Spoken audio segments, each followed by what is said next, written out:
सुप्रभात प्रिय विद्यार्थियों, कक्षा 3 हिंदी विषय में आप सभी का स्वागत है। बेटा, हमने हमारी पाठ्य पुस्तक मेधा का पाठ 6 कुछ काम करो कविता को पढ़ा समझा और हमने उसके बेटा प्रश्नोत्तर शब्दार्थ भी किए।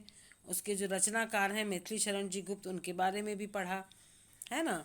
और बुक एक्सरसाइज का पार्ट 1 हम कर चुके हैं और आज हम जो है इसका पार्ट 2 करेंगे। पार्ट 2 बेटा पेज नंबर, जहाँ मैं बोल रही हूँ आपको पेंसिल से पॉइंट आउट करना है, पेज नंबर 46। पेज नंबर 46 पे क्वेश्चन नंबर 5, इस पे आप पॉइंट आउट करेंगे बेटा। कुछ शब्दों के दो दो अर्थ होते हैं। पाठ में आए इन शब्दों के दो दो अर्थ लिखिए। तो ये शब्द आए हैं जग। जग के दो अर्थ क्या हैं? एक तो संसार और एक जग क्रिया भी होते हैं ना, तुम जग जाओ, उठ जाओ, जग जाओ, वो वाला क्रिया है ना। और ख है बेटा कर। कर मैंने तो हाथ है और कर मैंने क्रिया भी होता है और कर मैंने किरण भी होता है, ठीक है। और इन शब्द प्रश्न 6 है, इन शब्दों से वाक्य बनाइए। तो वाक्य बेटा आपके हेल्प के लिए बनाए, आप अपनी पसंद के अपने मन के वाक्य बना सकते हैं, कोई दिक्कत नहीं है ना। क वाला है प्रभु, तो प्रभु का हमने वाक्य बनाया है, हम प्रभु से प्रार्थना करते हैं, है ना।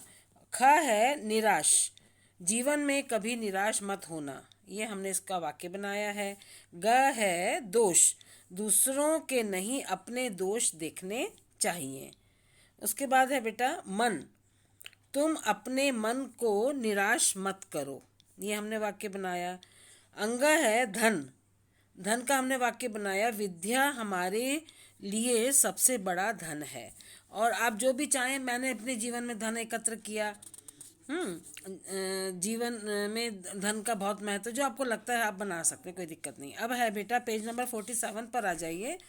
पेज नंबर 47 पर है प्रश्न 7, जो उत्तर सही हो उसके सामने सही का निशान लगाइए।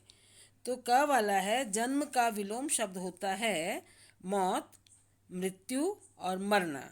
तो इन तीनों में से बेटा मृत्यु शब्द सबसे सही है, उसको हमने टिक किया है। ख वाला है, इस शब्द में पूरा र पदेन आया है। देखिए, जब र का उच्चारण पूरा होता है तो कहाँ लगता है बेटा? अक्षर के नीचे।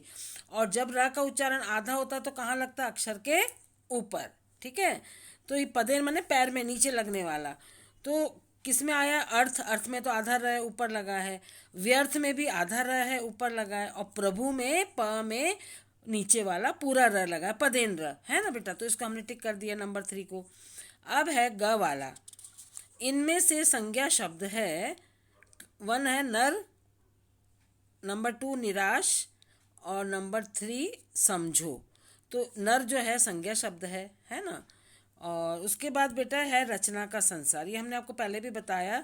रचना का संसार और जीने की राह, इन दोनों में से आपको जो भी पसंद आता है, एक आप पैराग्राफ मौखिक प्रश्नों के उत्तर अतिरिक्त 1 या 2 प्रश्नों के उत्तर के बाद आप इसका पैराग्राफ लिख के पिक्चर बनाएंगे, तो एक प्रोजेक्ट जैसा हो जाएगा बेटा।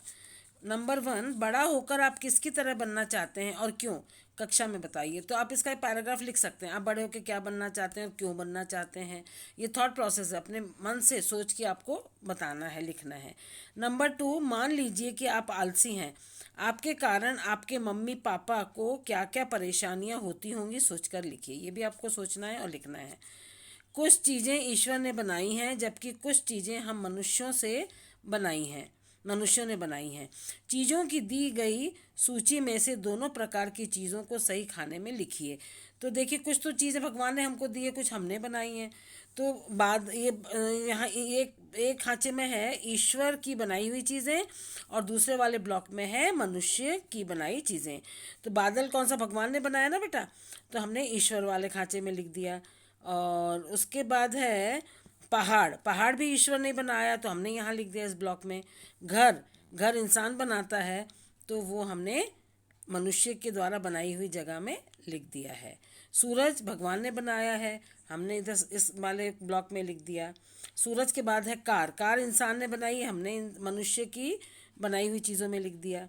उसके बाद कुर्सी, कुर्सी भी मनुष्य ने बनाई है, तो हमने यहाँ लिखा बेटा मनुष्य से बनाई हुई चीज़ों के साथ। पेंसिल भी मनुष्य ने बनाई है तो हमने पेंसिल को यहाँ लिख दिया। सागर, सागर माने समुद्र, समुद्र भगवान ने बनाया है तो हमने इसको इस वाले ब्लॉक में लिखा है। नदी भी भगवान ने बनाई है, वो भी इस ब्लॉक में लिखी है। और जहाज़ जो है इंसान ने बनाया है तो वो हमने इस वाले ब्लॉक, मनुष्य वाले ब्लॉक में लिखा है। और पेड़ जो है भगवान ने बनाया है, ईश्वर ने बनाया तो हमने भगवान वाले ब्लॉक में लिख दिया। और जूता जो है इंसान ने बनाया, मनुष्य ने बनाया तो हमने मनुष्य वाले ब्लॉक में लिख दिया। अब है बेटा नंबर 4, चिड़िया घोंसला बनाने के लिए एक एक तिनका दूर से लाती है और उसे जोड़ती है। थोड़ा थोड़ा काम करने से आप भी अपने जीवन को घोंसले की तरह सुंदर बना सकते हैं। जैसे चिड़िया का घोंसला सुंदर होता है ना, तो थोड़ा थोड़ा करके इकट्ठा करती है, हम भी थोड़ा थोड़ा काम करके बहुत अच्छे काम को, बहुत बड़े काम को कर सकते हैं। बताइए कि गर्मी की छुट्टियों का गृह कार्य आप प्रतिदिन करना चाहेंगे या छुट्टियां खत्म होने के 3-4 दिन पहले सोचना है और आपको लिखना है। जो चीज़ आपके फ़ायदे की होती है वो आपको करना है। अब नंबर 5, इस कविता को लय से गायन कीजिए। आपको घर पे प्रैक्टिस करनी है और बहुत सुंदर लय में इसको गाना है और सबको सुनाना है, मम्मी को भी, पापा को भी, भैया को, सबको सुनाना है ना। और बेटा अब जो है आपका गृह कार्य यही है, जो बुक एक्सरसाइज का पार्ट 2 है वो आपको पूरा करना है और लिखना है और इसको याद भी करना है। यही आपका गृह कार्य है। और आज की कक्षा हमारी यहीं समाप्त होती है बेटा। धन्यवाद।